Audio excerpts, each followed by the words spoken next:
जरा हेडलाइंस पढ़िए। हेडलाइंस में उद्धव ठाकरे जी ने कह दिया है कि 25 सालों से हमने अपना करियर बर्बाद किया, 25 साल तक। और साथ में ये भी कह दिया कि जो ये राज ठाकरे है ना, ये मुन्ना भाई है। मुन्ना भाई एमबीबीएस, मुन्ना भाई एमबीबीएस, ये तमाम बातें शनिवार के रैली में उद्धव जी ने बकायदा भारतीय जनता पार्टी पे एक एक करके हमला बोला। लेकिन फिलहाल अभी इंतजार करना होगा भारतीय जनता पार्टी का जवाब का। लेकिन आखिरकार उद्धव जी ने मुंबई के बीकेसी मैदान में कौन कौन सी बातें कही, जिसका विश्लेषण तिवारी भैया करेंगे।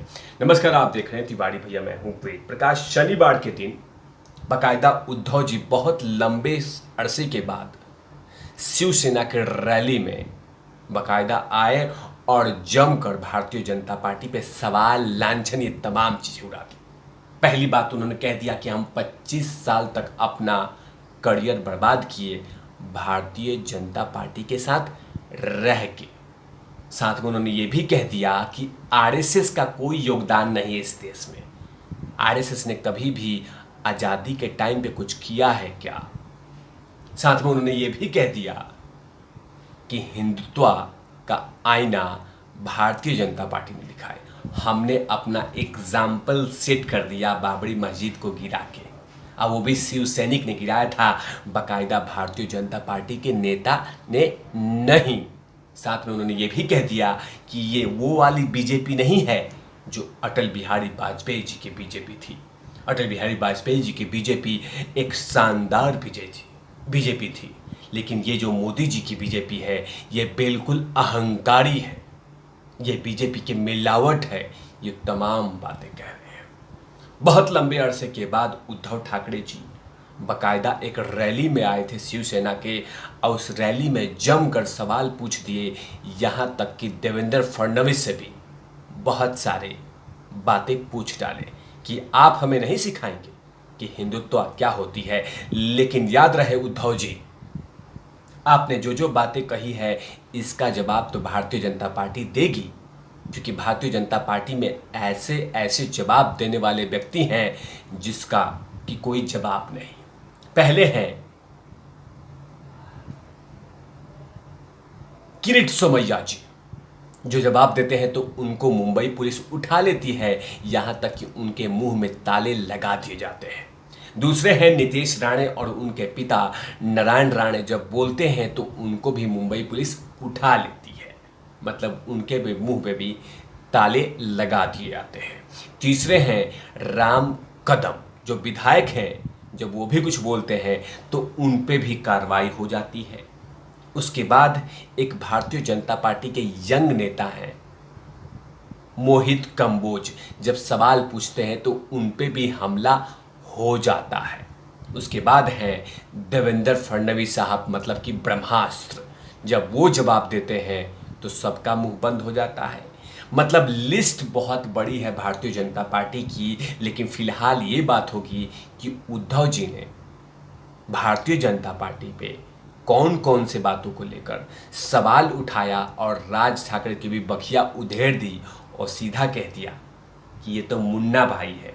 मुन्ना भाई एमबीबीएस नहीं, लेकिन मुन्ना भाई है। सबसे पहले उन्होंने सवाल उठाया और कहा भारतीय जनता पार्टी को, उद्धव ठाकरे ने, कि औरंगाबाद का नाम बदलने की जरूरत नहीं है, हम हिंदुत्व नहीं छोड़ सकते। भारतीय जनता पार्टी पर निशाना साधते हुए उन्होंने हिंदुत्व का फैसला करने वाले आप कौन होते हैं, मतलब सीधे भारतीय जनता पार्टी से ही पूछ दिया।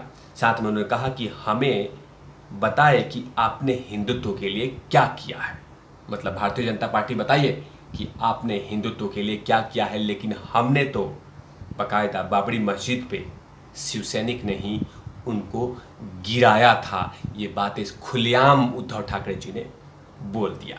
आगे उन्होंने कहा कि मैं बहुत दिनों के बाद आपके बीच आया हूँ, मैं आपकी तरह आज़ाद महसूस कर रहा हूँ। आज बोलने की ज़रूरत है क्योंकि कुछ लोग शिवाजी महाराज को नहीं समझते हैं। उन्होंने कहा कि कुछ नकली हिंदूवादी हमारे देश को गुमराह कर रहे हैं। बाला साहब ठाकरे ने हमेशा से सिखाया है कि हमें ऐसे हिंदुओं की ज़रूरत है जो कि मंदिर में घंटा नहीं बजाए, हमें वैसे हिंदुओं की ज़रूरत है जो आतंकवादियों को मार सके। उद्धव जी, तो क्या अभी ऐसा नहीं हो रहा है? कश्मीर में जमकर तोड़ताड़ हो रही है। अभी एग्जाम्पल देखा नहीं कि यासीन मलिक को ऐसा डोज दिया है नरेंद्र मोदी सरकार ने कि कांग्रेस तिलमिला गई है।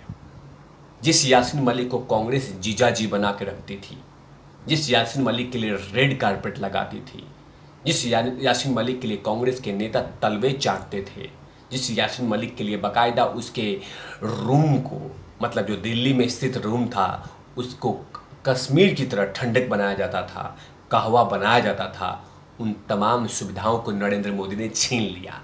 अब वो भी तो एक अच्छा काम कर रहे हैं ना उद्धव जी, लेकिन आप बोल रहे हैं कि आतंकवादियों को लगता है नहीं मारा जा रहा, लेकिन उद्धव जी बहुत सारे जमींदोज किए गए हैं आतंकवादी कश्मीर में। लिस्ट बहुत बड़ी है, पढ़ने में बहुत वक्त लगेगा, लेकिन हाँ, भारतीय जनता पार्टी पे निशाना साधना है और अपने नेताओं को, अपने कार्यकर्ताओं को खुश करना है, तभी तो आप ऐसे बोल रहे हैं। आगे कहते हैं उद्धव जी बाकायदा कि तुम्हारे पूर्वज आते हैं और ऐसा नहीं कर सकते, हमारी रगों में भगवा खून है, हमें चुनौती देने की कोशिश मत करो। आप मुंबई को महाराष्ट्र से अलग करने की कोशिश कर रहे हैं। उन्होंने कहा कि अहमदाबाद को जोड़ने वाली बुलेट ट्रेन की योजना बनाई थी, किसने मांगा था? मतलब कि कहीं ना कहीं उन्होंने कह दिया है कि मुंबई को अलग करने की कोशिश की जा रही है, लेकिन ऐसा कहीं पे भी भारतीय जनता पार्टी के बड़े नेताओं ने नहीं कहा है।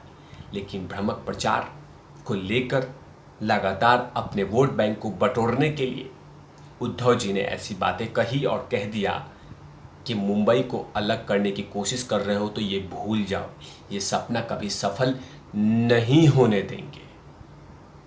मतलब सीधे तौर पे नरेंद्र मोदी को खूब सारी बातें सुनाई और तीखी नोक-झोंक कर काफ़ी सारी बातें कहाई।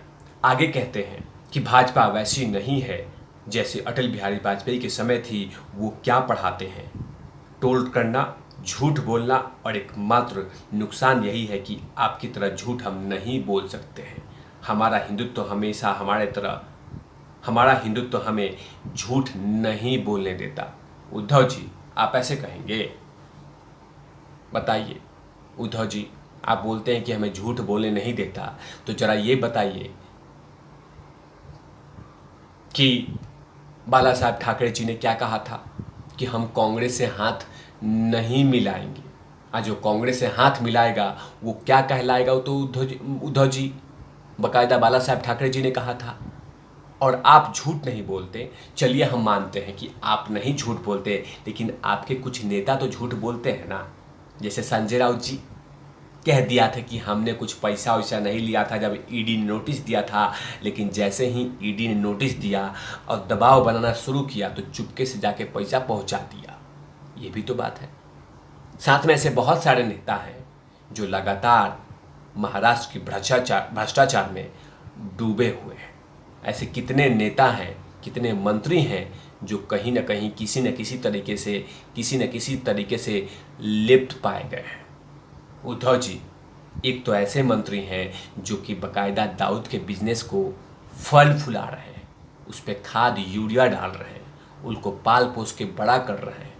इसके बारे में आप कुछ नहीं कहेंगे, लेकिन कहना चाहिए था। लेकिन हाँ, आपने उन्हीं मुद्दों को बात किया जिस मुद्दे से भारतीय जनता पार्टी गिरे। लेकिन भारतीय जनता पार्टी घिरने वाली नहीं है, क्योंकि इन तमाम चीज़ों के जवाब भारतीय जनता पार्टी कहीं ना कहीं उद्धव जी को जरूर देगी। अब इंतजार करना होगा कि भारतीय जनता पार्टी के वो कौन है नेता जो उद्धव जी को जवाब देगा। लेकिन फिलहाल सीधे तौर पे उन्होंने नरेंद्र मोदी पे और अमित शाह पे हमला बोला है। तब तक के लिए आप देखते रहिए तिवारी भैया। मैं हूँ वेद प्रकाश, कैमरामैन धूलाठी के साथ।